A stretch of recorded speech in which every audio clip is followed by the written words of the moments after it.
నమస్తే, welcome to our channel. నేను మీ పద్మావతి. ఈరోజు మనతో పాటు ప్రముఖ ఆధ్యాత్మికవేత్త మరియు వాస్తు జ్యోతిష్య పండితులు శేషగిరిరావు గారు ఉన్నారు. నమస్కారం గురువుగారు. గురువుగారు, కర్కాటక రాశి వారికి మే నెలలో చూసుకున్నట్టయితే కనుక గోచారం ప్రకారం వీరికి ఏ విధంగా ఉంటుందంటారు? దాంతోపాటుగా వీరు ఏ ఏ పనులు చేయడం ద్వారా మంచి శుభ ఫలితాలు వచ్చే అవకాశం కనిపిస్తుంది, దాంతోపాటుగా అసలు ఏ పనుల్ని చెయ్యకపోవడం ద్వారా కాస్త సేఫ్గా ఉండే అవకాశాలు కూడా కనిపిస్తున్నాయి అంటారు? తప్పకుండా. అయితే ఇక్కడ కొద్దిగా మీరు ఏం అడిగారంటే గమ్మత్తుగా ఏ పని చేయకుండా ఉంటే ఎలా వస్తుంది అని. అంటే జనరల్గా ఏంటంటే కర్కాటకం అనేది ఏ పని చేయకుండా ఉండేది కాదు. వాళ్ళ బుర్ర ఎప్పుడు కూడా కొద్దిగా పాదర్శనలో పరిగెత్తుతూనే ఉంటుంది. సో వాళ్ళు ఇంచుమించు కొద్దిగా మేష రాశికి దగ్గరలోనే వీళ్ళకి కూడా, అంటే మేష రాశి ఏంటంటే ఒక షార్ట్ టెంపర్తో నిర్ణయాలు తీసుకోవటం అనేది ఉంటే, ఈ కర్కాటకం అనేది కొద్దిగా ఎమోషన్స్తో. సో ఆ క్షణాన్ని వాళ్ళ భావోద్వేగం ఎలా ఉందంటే అలా పరుగులు ఎత్తడం అనేది వీళ్ళు ఎక్కువ అనేది ఉంటుంది. సో అందుకని అది ఏంటంటే ఎప్పుడు కూడా వీళ్ళు మెంటల్లీ కరెక్ట్గా మనం కంట్రోల్ ఉండాలి తప్ప ఏ పని చేయొద్దంటే అవదు వీళ్ళ వల్ల. అంటే మనం బార్డర్ పెట్టినా కూడా వీళ్ళు దాన్ని పాటించలేరు. ఖచ్చితంగా వెళ్ళిపోవాలి దాంట్లోకి. సో అందుకని కొద్దిగా మనం చెప్పలేము అలా, అంటే ఆంక్షలు విధించలేము. ఓకే. కానీ మీరు ఏదైతే అడిగిన దాంట్లో ఇక్కడ ఏంటంటే ఈ నెలలో వీళ్ళు ఖచ్చితంగా ఎంతో కొంత సమయం అయితే పాటించాలి వాళ్ళ వల్ల అయినా అవ్వకపోయినా. ఎందుకంటే ప్రస్తుతం వీరికున్న గోచారం అనేది పూర్తి స్థాయిలో బాగుండలేదు. కొన్ని ఇబ్బందులు ఉన్నాయి, కొంత ప్లస్ ఉంది.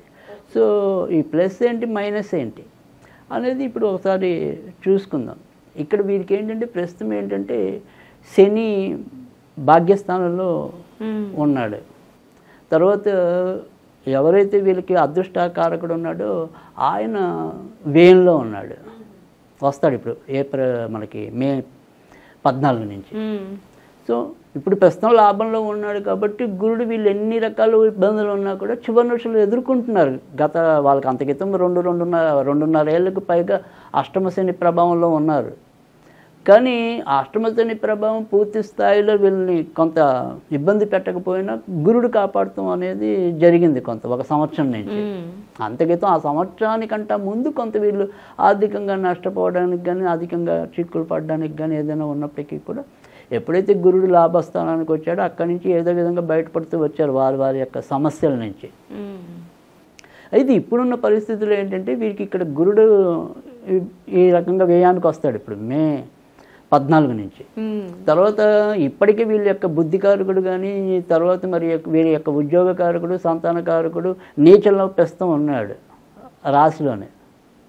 సో అందుకని ఎలా చూసుకున్నప్పటికీ కూడా ఏంటంటే ఆలోచనలు కొంత ఇందాక చెప్పినట్టు సరిగ్గా లేకపోవటం, కంట్రోల్ లేకపోవటం, ఏదో రకమైన భావోద్వేగంతో తన్ని ఇబ్బంది పెట్టుకోవటం, అంటే ఒక రకమైన వ్యావరింగ్ మైండ్, ఇది ఎప్పుడైపోతుంది. సో అలా ఆ రకంగా తొందరపాటు అనేది, ఆ మాటలు ఎప్పుడైతే మనకి బుద్ధికారకుడు నీచంలో ఉన్నాడో ఆ మాట్లాడే విధానంలో కూడా అవతల వాళ్ళతో కొద్దిగా అది ఈవరకడంత ఇది తగ్గుతుంది, ఏమంటే నైపుణ్యం. ఓకే. వ్యతిరేకత ఏమైనా కొద్దిగా వ్యతిరేకత వచ్చే అవకాశం ఉంది. కొద్దిగా ఉన్నట్టు మాట తొందరపడినట్టు ఉండటం, లేదు వీళ్ళ లోపల ఉన్న భావాన్ని కరెక్ట్గా కమ్యూనికేట్ చేయలేకపోవటం. గురువుగారు, అది అంటే ఇప్పుడు ఏదైతే చెప్తున్నారో ఈ వ్యతిరేకత అనేది వచ్చే అవకాశాలు కనిపిస్తున్నాయి అని అంటున్నారు కదా, ఇది కుటుంబ సభ్యుల్లోనే వచ్చే అవకాశం కనిపిస్తుంది అంటారు, లేకుంటే బయట ఇతర వర్గాలు, అంటే మనం ఉద్యోగం చేస్తున్న చోట కావచ్చు, లేకుంటే విద్య, అన్ని చోట్ల కూడా ఇది వచ్చే అవకాశాలు కనిపిస్తున్నాయి? అన్ని చోట్ల ఉంటాయి. సో మనకి ఏంటంటే ఇంటి సభ్యులు అనేప్పటికీ ఏంటంటే ఇంకొద్దిగా చొరవ ఉంటుంది కాబట్టి ఇంకో మాట ఎక్కువ అంటాం అంతే. సో ఇంటి వాళ్ళని 10 అంటున్నాం, బయట వాళ్ళని 5 అంటున్నాం. సో కొద్దిగా వాళ్ళకి మినాయింపు ఉందేమో కానీ అంటాం అనేది అయితే ఉంటుంది అది. సో ఖచ్చితంగా మాట అనేది కొద్దిగా దాన్ని కరెక్ట్గా కమ్యూనికేట్ చేయలేకపోవడం, దానివల్ల ఇదేంటి ఇలా, లేదా వీడేంటి ఇలా అని మనకి ఇంట్లో వాళ్ళకి కొంత ఇబ్బంది పెట్టడం అనేది అయితే ఉంటుంది.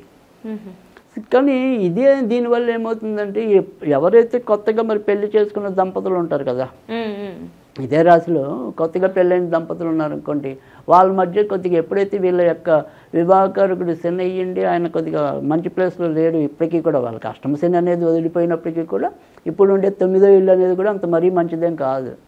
సో అందుకని అక్కడ అదృష్టం అనేది కూడా ఒక్కోసారి వీళ్ళకి భార్యాభర్తల మధ్య పట్టవలసిన అదృష్టం పట్టకపోవటం, మాటల యుద్ధం జరగటం, ఇలాంటి ఇబ్బందులు కూడా ఉంటాయి. సో అందుకని ఖచ్చితంగా మనం ఉన్నంతలో ఎంతవరకు మన మాట అనేది ఆలోచించుకుని అంతవరకు మాట్లాడటం అనేది. సో తర్వాత రెండోది ఏంటంటే, మీకు లేచిందే పరుగు కాబట్టి మనకి మరి జాతకం అలా పరిగెత్తాలంటే ఇప్పుడు అవ్వదు. సో అందుకని మీరేమో నేను ఇలా శనికావేశానికి లోనైపోతాను, నా భావోద్వేగాన్ని కంట్రోల్ చేసుకోవాలని గ్రహాలన్నీ కూడా నాకు వచ్చే దగ్గర కంటే రావు. సో అందుకని కొద్దిగా ఆ సంయమనం అనేది అవసరం. ఖచ్చితంగా మీరు ఓపిక పట్టండి, మంచే జరుగుతుంది. ఎందుకంటే తర్వాత ఇప్పుడు లాభస్థానంలోకి మళ్ళీ మే 14 నుంచి రవి వచ్చాడు. అందుకని కొద్దిగా ఓర్పు అనేది, ఈ కంట్రోల్ నేచర్ అంటే మాట్లాడే విధానం కానీ అవి కానీ వాటన్నిటిలో కొంత జాగ్రత్తలు తీసుకొని నెమ్మదిగా మీరు వస్తారు ముందుకి. సో కానీ ఇవాళ అనుకున్నది ఇవాళే అయిపోవాలి అనుకుని ఆశపడటం మటుకు దురాశే అవుతుంది. సో ఆ రకంగా జాగ్రత్తలు తీసుకోవటం అనేది అవసరం. తర్వాత రెండోది వచ్చేప్పటికి ఏంటంటే, ఈ నెలలోకి వచ్చేప్పటికి రవి ఇప్పుడు ప్రస్తుతం రాజస్థానంలో బాగానే ఉన్నాడు. అంటే వృత్తి ఉద్యోగాల్లో ఎన్ని ఇబ్బందులు ఎదుర్కొన్నప్పటికీ కూడా వాటిని అధిగమించి ముందుకైతే వస్తారు. సో అందుకే నేను అనేది ఏంటంటే, కొద్దిగా సంయమనం పట్టండి. ఎక్కడైనా సరే మీరు మాట జారద్దు. సో ఉద్యోగాల్లో మిమ్మల్ని కొంత ఇబ్బంది పెట్టే మనుషులు ఉంటారు మిగతా గ్రహస్థితి వల్ల, కానీ మళ్ళీ లాస్ట్కి వచ్చేప్పుడు మిమ్మల్ని అర్థం చేసుకుంటారు అక్కడే. ఈ స్వల్ప వ్యవధిలో అనవసరంగా మీకు ఈ వరకు ఉన్న మంచితనాన్ని పోగొట్టుకోవద్దు. సో కొద్దిగా మీరు ఓర్పు పట్టండి, బాగుంది. తర్వాత మళ్ళీ గ్రహస్థితి అంతా, ఎందుకంటే మళ్ళీ కుజుడు ఏదైతే నీచం నుంచి ఇంచుమించు జూన్ 1st వీక్లోకి వచ్చేప్పటికి మంచి ప్లేస్లోకి వస్తాడు. సో రవి కూడా మళ్ళీ లాభస్థానానికి వస్తాడు. సో అద్భుతంగా మళ్ళీ ఉంటుంది. సో ఉండే 10-15 రోజులు మీరు పాటు చేసుకోవద్దు. సో అందుకు కొద్దిగా మీరు ఓర్పు పట్టండి. మీరు అనుకున్నట్టుగానే ముందుకు రావటం అనేది అయితే తప్పకుండా జరుగుతుంది. ఇక కొత్తగా పెళ్లి కావాలి అనుకునే వాళ్ళకైతే కనుక వాళ్ళకి కూడా ఇంచుమించుగా మే 14 తర్వాత దాటిన తర్వాత నుంచే బాజాలు మోగటం అనేది ఉంటుంది తప్ప ముందులో అయితే కొద్దిగా కష్టంగానే ఉంటుంది. కానీ ప్రయత్నం అయితే ఆపద్దు. సో కానీ ఎక్కువ ఫలవంతం అయ్యేదైతే కనుక మే తర్వాత 2nd వీక్ తర్వాత నుంచే ఎక్కువ ముందుకు రావటం అనేది అయితే ఉంటుంది. తర్వాత ఇంకా విద్యార్థులకైతే కనుక ఖచ్చితంగా మంచి అనుకూలమైన ఫలితాలు అయితే ఉన్నాయి. ఇంకా మనకి ఎప్పుడైతే జూన్ నుంచి వస్తారో మరింత మంచి ఫలితాలు ఉంటాయి. కనుక ఒక విధంగా చెప్పాలంటే కనుక తర్వాత ఏడాది అంటే ఇప్పుడు మనకి జూన్ నుంచి మళ్ళీ కొత్తది సాధారణంగా విద్యార్థులకు బిగిన్ అవుతాయి కదా, అక్కడి నుంచి ఇంకా చాలా లైమ్ లైట్లోకి రావటం అనేది కూడా ఉంటుంది. ఎందుకంటే అక్కడి నుంచి మరింత అనుకూలమైన గ్రహస్థితి వీళ్ళకి రావటం అనేది ఉంటుంది. కనుక విద్యార్థులకు కూడా పర్వాలేదు. వ్యాపారస్తులకైతే కనుక ప్రజల నిత్యావసరాలతో ఉన్న వాళ్ళకైతే కనుక మరింత మేలు జరగటం, అంటే పప్పు దినుసులు అంటే కిరాణా సామాన్లు, పాలకు సంబంధించినవి, నీళ్ళకి సంబంధించినవి, ఇలా ప్రజలకి నిత్యావసరాలుగా ఉన్నవి ఏవైతే ఉంటాయో వాటికి సంబంధించిన వ్యాపారాల్లో ఉన్న వాళ్ళకైతే కనుక మరిన్ని మంచి ఫలితాలు పొందటం అనేది అయితే ఉంటుంది. కనుక వ్యాపారస్తులకు కూడా పర్వాలేదు. సో రాజకీయ రంగం వారికి కూడా ఈ నెల అనుకూలకంగానే ఉంటుంది. కనుక వారు కూడా భయపడాల్సింది, బెంగపడాల్సింది అయితే ఏమీ లేదు. గురువుగారు, మరి వీరు చూసుకున్నట్టయితే కనుక కర్కాటక రాశి వారు మే నెలలో ఎటువంటి పరిహారాలు చేసుకోవాలంటారు? తప్పకుండా. అయితే ఈ కర్కాటక రాశి వాళ్ళకంటే మనం ఇందాక చెప్పుకున్నాం, ఏదైనప్పటికీ కూడా ఈ మాట తీరు కానీ వాటి వల్లే కొంతవరకు ఇబ్బంది ఉంది. కనుక మెయిన్ దానికి మనం కనుక ఆలోచించినట్టయితే కనుక వీళ్ళకి సంబంధించిన కారకుడు దానికి సంబంధించిన వాడు బుధుడు అవుతాడు. కనుక వీళ్ళు ఈ నెలంతా కూడా ఎక్కువగా వినాయకుడికి సంబంధించిన పూజలు చేసుకున్నట్టయితే కనుక మరిన్ని మంచి ఫలితాలు రావటం అనేది ఉంటుంది. ముఖ్యంగా మంగళవారాలు, బుధవారాలు రెండు కూడా వినాయకుడికి ఇష్టమైన రోజులే. కానీ వీళ్ళు మాత్రం బుధవారం కనీసం అంటే ప్రతిరోజు కూడా వినాయకుడికి సంబంధించిన ఏదైనా చదువుకుంటే మంచిదే.